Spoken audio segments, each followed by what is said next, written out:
नमस्कार, मैं जितेंद्र चतुर्वेदी। आखिर अरविंद केजरीवाल इतने घबराए हुए क्यों हैं? और यह भी कि सौरभ भारद्वाज के चेहरे की रंगत क्यों उड़ गई है? और फिर ये जो चर्चा चल पड़ी है कि अब तो सब कुछ ही दिन के मेहमान हैं, इसका क्या मतलब निकाला जाए? ये तीन चार बातें हैं जो आम आदमी पार्टी की सरकार से जुड़ी हुई हैं और जिसके अगुवा अरविंद केजरीवाल है। वहां दरअसल जो कुछ हो रहा है उसने इन तमाम तरह के सवालों को खड़ा किया है। अब सवाल यह है कि घट क्या रहा है जिसके कारण इस तरह के सवाल खड़े हो रहे हैं। अधिकारियों को धमकाया गया और इसमें एक दो लोग नहीं है, आठ अधिकारी जो है वो कंप्लेन कर रहे हैं, शिकायत कर रहे हैं, जिसमें दिल्ली सरकार के सबसे बड़े अधिकारी नरेश कुमार भी शुमार है। पूरी लिस्ट है कि किस तरीके से जो इनके सेवा मंत्री हैं, अब देखिए मंत्री हैं सेवा के और सर्विसेज के, और डरा धमका रहे हैं अधिकारियों को। और मंत्री कौन है? सौरभ भारद्वाज, नरेश कुमार, फिर वो विजिलेंस स्पेशल सेक्रेटरी, फिर इसमें किन्नी सिंह, इन ऐसे 8 नाम हैं। और बाकायदे आशीष मौर्य और किन्नी सिंह तो ये जो खबर है, खबर की माने तो इन लोगों ने तो बाकायदे अपने शिकायत में ये कहा है कि डेरोगेटरी लैंग्वेज का प्रयोग करते हैं। बताइए मंत्री महोदय। और यही नहीं, मतलब अनाप शनाप कागजों पर जबरी दस्तखत कराना, इस तरह के आरोप लग रहे हैं आम आदमी पार्टी की सरकार के जो मंत्री हैं उन पर।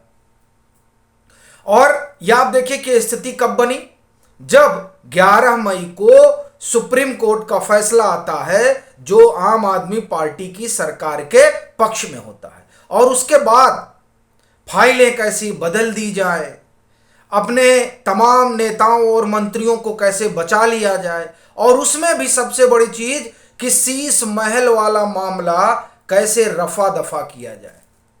तो इस सब के जुगत में लगी हुई आपकी सरकार अधिकारियों को बुलाकर धमकाती है कि तुम्हारा काम ही यही है कागज को भरना, अपने सेक्रेटरी से जाकर कह दो कि वो सीएसबी की मीटिंग बुला ले, इस तरह की बातें करना। हालांकि जब ये तमाम चीजें हुई और ये सब बात एलजी तक पहुंची तो एलजी ने बाकायदे मुख्यमंत्री को पत्र लिखा और कहा कि आपके मंत्री इस तरह का व्यवहार कर रहे हैं अधिकारियों के साथ। अरविंद केजरीवाल ने क्या जवाब भेजा उस पर आने से पहले आपको ध्यान दिलाऊं कि जब सुप्रीम कोर्ट का फैसला आता है तो खुद अरविंद केजरीवाल जिस लहजे में बात करते हैं उससे साफ हो जाता है कि वो खुद ही अधिकारियों को किस तरीके से देख रहे हैं। और चूंकि उन तमाम अधिकारियों ने जो दिल्ली में मौजूद हैं, दिल्ली सरकार में, जिसकी वजह से आम आदमी पार्टी की किरकिरी हो रही है, सरकार की पोल पट्टी खुल रही है, और उसमें मोहल्ला क्लिनिक का भी घपला घोटाला सामने आ जाता है, उसमें AK-47 संवाद भी सामने आ जाता है, उसमें जो विज्ञापन वगैरह बांटे गए वो भी मामले जांच पड़ताल में चले जाते हैं, शराब घोटाला तो है ही है। तो ये तमाम चीजें जाहिर तौर पर आम आदमी पार्टी की जो सरकार है, उस सरकार के जो अगुआ हैं उनको परेशान कर रही थी। तो जब निर्णय आया तो सीधे कहा गया कि अब हम बदल सकते हैं, हम बिठा सकते हैं, और अगर कोई काम नहीं करेगा तो बात बनेगी नहीं। और फिर पूरे उस दिल्ली सरकार की नौकरशाही को बदल देने की कवायद शुरू हुई, और उस बदलने में दरअसल ह्यूमिलिएट किया जाने लगा ताकि खुद ब खुद जो है अधिकारी चले जाए। अब ऐसी जब परिस्थिति सरकार के अगुआ के जरिए बनाई जाएगी तो जाहिर तौर पर उनके जो सब ऑर्डिनेट मंत्री हैं, जो असल में उनके प्रसाद पर्यंत मंत्री बने हैं, वो जाहिर तौर पर वही करेंगे जिससे अगुआ खुश रहे। तो जो आरोप लगा रहे हैं अधिकारी, उस तरह की चीजें शुरू हुई। बड़ी रिपोर्ट लंबी लिखी है, इंडिया टुडे ने की है, बाकायदे नेटवर्क 18 ने की है। इन लोगों ने लंबी रिपोर्ट लिखी है कि किस तरह से अधिकारियों ने ये तमाम बातें बताई। आप ये कहें कि उनके पत्र के जरिए से भी जाहिर हुई। अब इसके बाद जब एलजी पत्र लिखते हैं और अरविंद केजरीवाल के पास पहुंचता है, तो अरविंद केजरीवाल इस बात को मानने से इनकार कर देते हैं। वो कहते हैं कि हो ही नहीं सकता। जो हमारे मंत्री हैं सौरभ भारद्वाज, जो बहुत सौम्य हैं, बहुत शांत हैं, वो इस तरीके का काम कर ही नहीं सकते। मतलब जो अधिकारी आरोप लगा रहे हैं उसे अरविंद केजरीवाल ने खारिज कर दिया।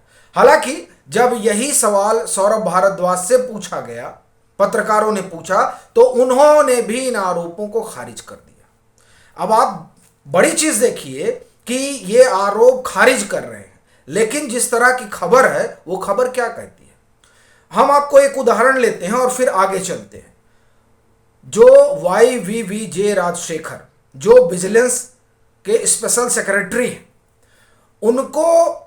उनसे कामकाज वापस ले लेना, उनके कामकाज को एडिशनल सेक्रेटरी में बांट देना, उनके दफ्तर में सुबह 3 बजे पहुंच जाना और फाइलों को फोटोकॉपी कराना, फिर उनको डराना धमकाना, ये तमाम चीज़ों की उन्होंने बाकायदे लिखित शिकायत की।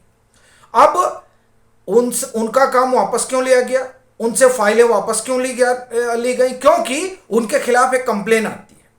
बाद में जो कंप्लेंट कर रहा है वो कहता है कि हमने तो कोई कंप्लेन ही नहीं की।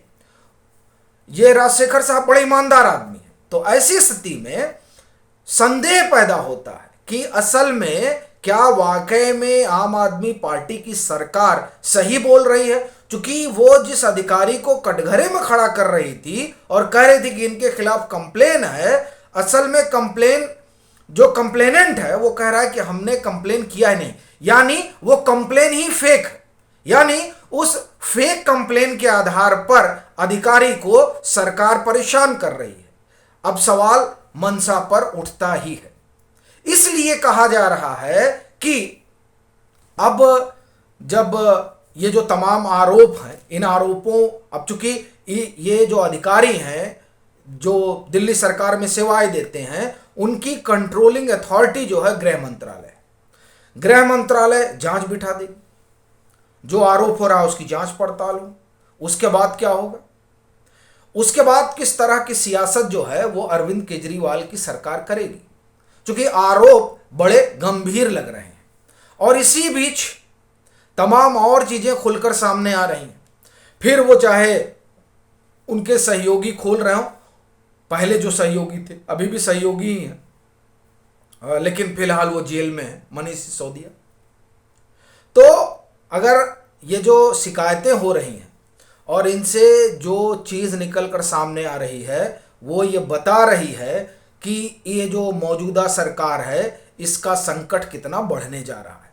अब ये अलग बात है कि नीतीश जी आते हैं और उनके साथ मिलजुल कर वो विपक्षी एका का राग अलापते हैं, लेकिन जिस विपक्ष के सहारे वो ऑर्डिनेंस को गिराना चाहते हैं, जो ऑर्डिनेंस असल में आप ये कहें कि वहाँ की व्यवस्था के लिए, दिल्ली की, और इन अधिकारियों की सुरक्षा के लिए, जिन अधिकारियों के पीछे आपकी सरकार इसलिए पड़ी हुई है चूंकि उन्होंने तमाम वो चीज़ें खोल कर रख दी जो नागवार गुजर रही है आपकी सरकार को।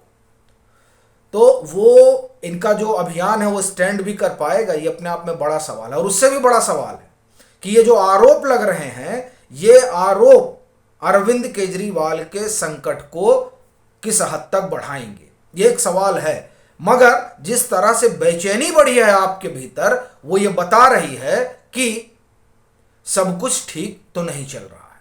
अभी के लिए फिलहाल इतना ही। अगर आप मतांतर से नहीं जुड़े हैं तो जुड़ें, वीडियो को लाइक करें, शेयर करें और अपने सुझाव जरूर साझा करें।